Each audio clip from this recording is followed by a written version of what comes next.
Hey, Dr. Jessica Houston, founder of the Elite Speakers Institute, where we help women, thought leaders, and business owners get seen, heard, and paid by leveraging the power of public speaking. So, what I wanted to share with you all today is just three things that I really want you to begin thinking about as we close out 2022 and step into 2023. The first thing is everything will work out. Everything always works out. And if you immediately feel a resistance to that, that is an indication that you have work to do, because things always go the way you expect them to go. And I believe that we're not doing enough self-reflection. We're not doing enough inner work. I have a growth framework, and one of those is working on yourself daily. And so when you realize that you're not as optimistic as you should be, or that you're seeing things in a negative way, like your mind is always going negative, that's just an indication that you have more work to do. And so I want you to begin to embrace this and say this to yourself every day.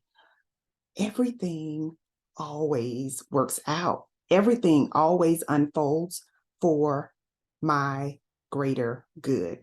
Um, just I had a couple of situations that happened, and I found myself immediately like, oh my goodness, oh my goodness. And then I went back to calm down, slow down. Everything always works out.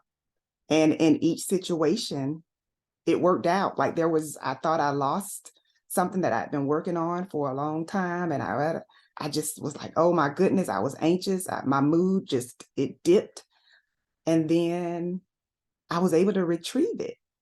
Not the exact one, but it was a version that was very close to being finished. So I only had to make a few finishing touches and it was done. And then I had lost something, and I was just walking around the house and I found it. So keep that in mind. Everything always works out. Number two is to give yourself a chance, right? Give yourself a chance to prove to you that you can achieve your goals. I think far too often we are looking at everyone else and what they can do and what they can accomplish and what they are good at. But I want you to take some time to look at yourself and encourage yourself and prove to yourself that you have it going on. Like, prove to yourself that you are brilliant, that you have so much to offer to the world, to your industry. And you got to stop downplaying your brilliance. And I definitely have to share this with women, because I think that we do this way too often. So many times we are overqualified and we don't even qualify ourselves.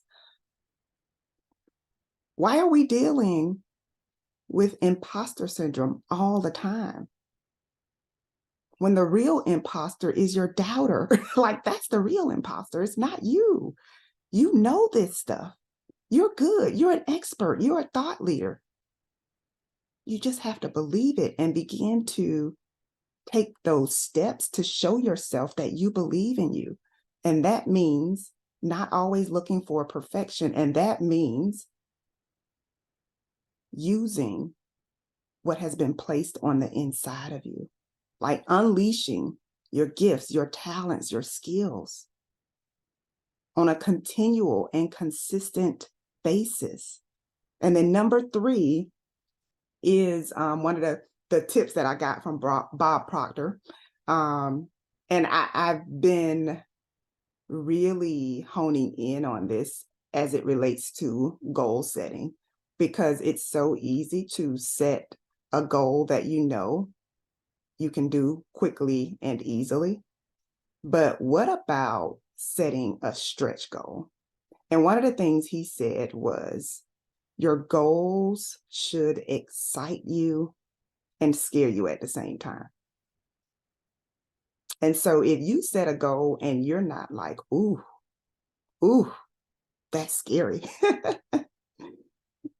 then your goal isn't big enough. And so I want you to take some time, again, do some self-assessment, do some self-reflection, practice self-honesty, like where are you missing the mark? Where do you want to go? And what is it going to take for you to get there? What habits do you need to release? And what habits do you really need to dig into in order to hit your goals? I am praying that abundance finds you and overtakes you. Until next time, take care.